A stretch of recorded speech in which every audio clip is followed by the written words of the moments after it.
he did or not, Vinnie denies it. He said it was pushing and shoving only. And he was as shocked as anybody, but until we actually see the video evidence, up to now I haven't seen anything. So I'll be having a good look at that tonight, and if it is the wrong one, then obviously we'll appeal. Well, he's had a look at it by now, and he'll look at it again in a moment too. But Vinnie gets sent off again. Why does he get involved in those kind of things? Well, because it's the nature of the man, I'm afraid. The referee apparently says there's head-to-head contact, which there clearly isn't in this. We see it here, the ball's laid up to Collymore. There's a bit of niggly stuff going on. Vinnie Jones comes in, trips over.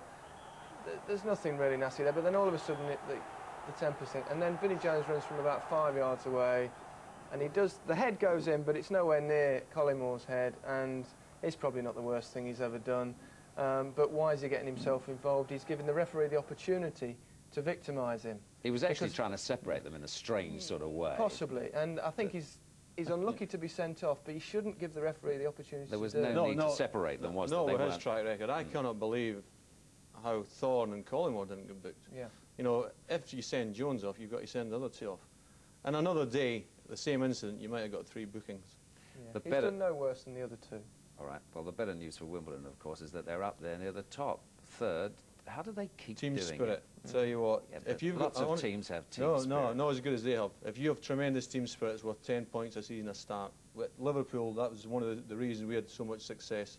You're always in front before you start if you've got great team spirit. And how do they keep finding the players to sell? Well, I think they've also got a great scouting system at Wimbledon, because they keep turning out good players and they keep making money from them, but they keep finding more supply. They've also got a very smart chairman. Right, this is the 29th season running that Coventry City are playing in England's top division. Only Arsenal, Liverpool and Everton have been there longer. They now have an enterprising-looking team under Ron Atkinson. Their visitors today, unbeaten Nottingham Forest. Commentary from John Champion. South Americans are in vogue at the moment, and one of them is charged with orchestrating the continuing evolution of Coventry City under Ron Atkinson. The eccentric René Higuita isn't coming to Highfield Road, but the Brazilian-born Isaias has already made quite an impression here. Signed for a song from Benfica, he's the man who ambushed Arsenal with 3 goals in the European Cup a few seasons back. The Portuguese side won 4-2 overall, with Kevin Campbell scoring for Arsenal. Now released from the strictures of Highbury, Campbell is part of the post-Collymore era at Forest. Unbeaten so far, they've brought back Lars Bohinen in midfield. The Italian Silenzi is on the bench, and Stuart Pearce, who missed a penalty here last season, has now recovered from a hamstring injury. Coventry's entire team cost less than Collymore. Apart from Isaias, Telfer, Solarco and Paul Williams are the new boys.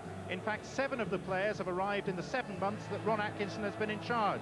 His other major contribution has been to put about 5,000 people on the gate for each home game.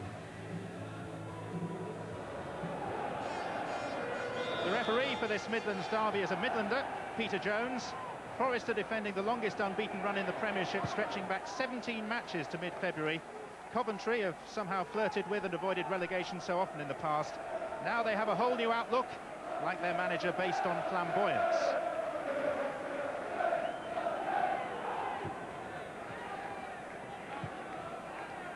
Phillips pumps the ball forward, and that'll be an early touch for Coventry's Australian goalkeeper John Phelan, who's replaced the injured Steve Ogrizovic.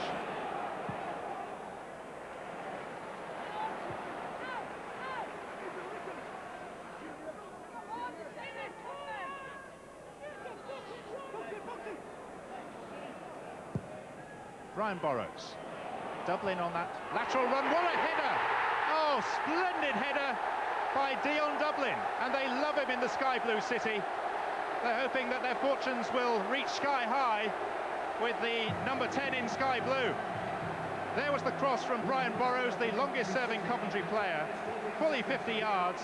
Where was the Forest defender? He was ball watching, not Dublin watching. And that's the result. Dion Dublin, his 2nd goal of the season.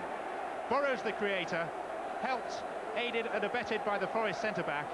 There's Dublin's header, and there's a despairing dive from Mark Crossley. Dion Dublin, 2 goals already this season, and a celebration of a year at Coventry City.